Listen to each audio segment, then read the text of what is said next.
Malcolm, how's it going? Hey Charles, how are you? Hey, so it's fun watching you in Reacher because it feels immersive. I don't even know if I recognize you right now. How does it feel to step into the world and be Oscar? It's man, it's amazing, and I've gotten that literally since the trailers come out. Everyone's like, "That's not you. Is that you?" And no one believes that's me. But no, it's been it was, and that's a testament to the writing.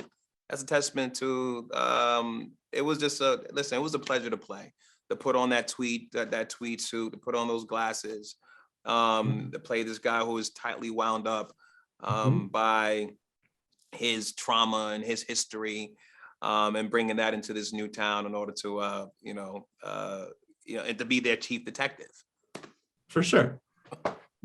Music, also a theme that runs through the show, the blues, and just in the way that it plays out, it feels like you hit all the notes, every single beat is there. So, what inspires you musically?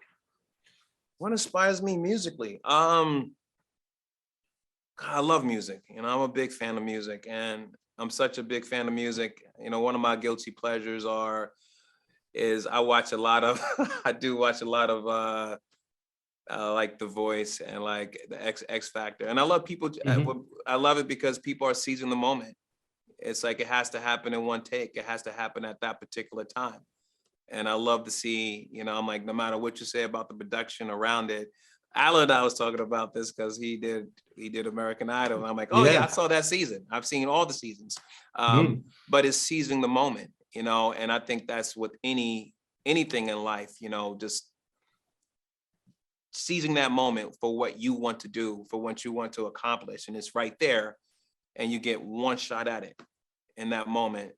And I'm addicted to seeing people do that and accomplish that. And I just think that's amazing. I just think it's amazing. So, yeah.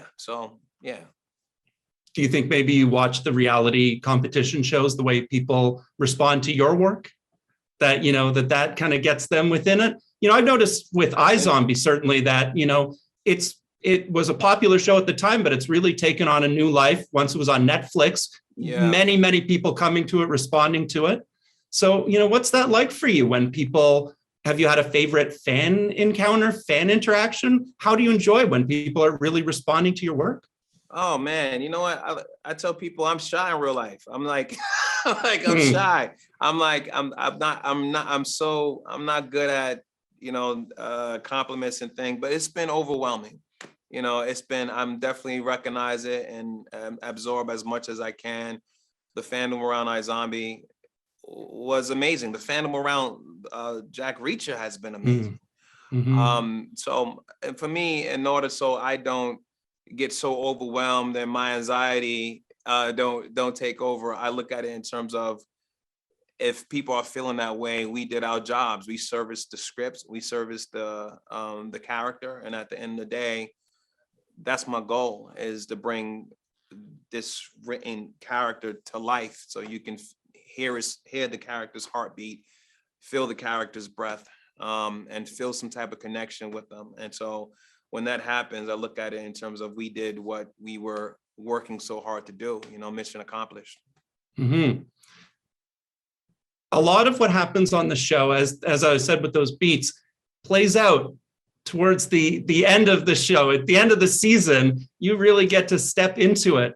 I'm just curious in general. It feels like maybe, is it like an homage to Samuel Jackson and Die Hard with a Vengeance? There seems to be with, I don't know what it is, but in my head, that's what I said. I felt like John McClane. I mean, literally, I was like, this is Die Hard, just the entire look, and just literally going for broke.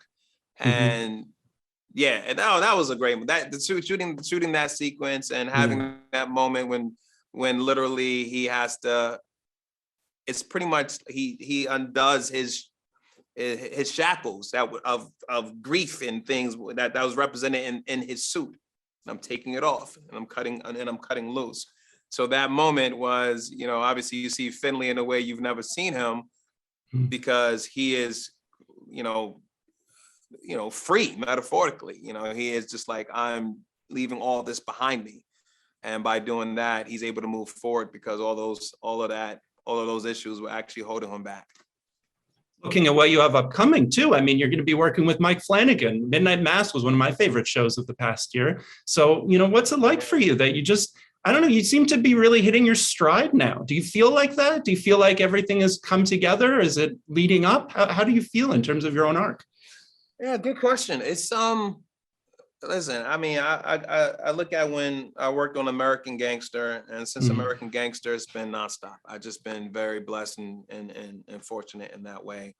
And there's a lot of hard work and evolving, and there's just a lot of hard work behind the scenes that a lot of people don't see, that I think allows for that level of consistency, which I don't take for granted. I always feel like it can stop any day, which makes me want to work that much more, that much harder. But yeah, I'm excited to work with Mike Flanagan, and also be reunited with Rahul Kohli again. He was very instrumental in putting my name in the mix to even be considered for that part. So listen, I'm just bathing in gratitude. I keep it as, I'll say, gratitude until the wheels fall off. And just stay humble about it. So, and obviously it feels good. So, I got to ask you one thing based on sort of what you said, and was interesting because, I was talking to Willows, who identifies as an introvert. You seem to kind of feel a little bit the same. I don't know if you may be, but in the show, what's it like to have like a hulking figure like Reacher, like Alan, coming into the town, into Margrave, and really shaking things up? Does that feel like, do you get to play into sort of the more outgoing part of yourself in that way? He's a bit of an introvert. How does that feel? Sure. Yeah, it's kind of like I play, I would consider myself an introvert who don't necessarily play introverted characters, especially, and I think that was, that's probably what got me into theater originally, was the fact that I can just, the thing is, even with me saying an introvert, there's some of my friends, and so if any of my friends are watching, they'd be like, "Oh, please, man, it depends. It depends on the time and day." And I'm like, and there is some truth to that. But for myself, I would say I would consider myself introverted. But in the service of art, in the service of creativity, in the service of bringing fictitious characters or non-fiction characters to life, I put my stuff aside. My stuff doesn't matter. My issues don't mean anything. I will only bring it into a role if it services that character, if it services that project. So there are some roles where me being introverted doesn't help. It doesn't, that because this character is. So I can literally just throw it away, for that. So to answer your question, it was, Finlay obviously is a presence in the town. He feels like he is the Jack Reacher, of the town before Jack Reacher comes through. And shows him who the real Jack Reacher is.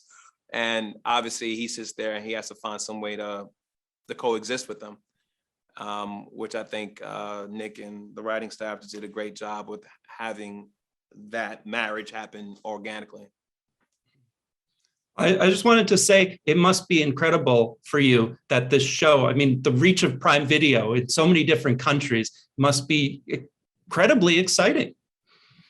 Yeah, I think it's amazing. There's a part of me I can't, I haven't absorbed it all, but I am aware of it, and I just say I'm just happy for everybody that's involved. More importantly, I'm happy for everyone involved.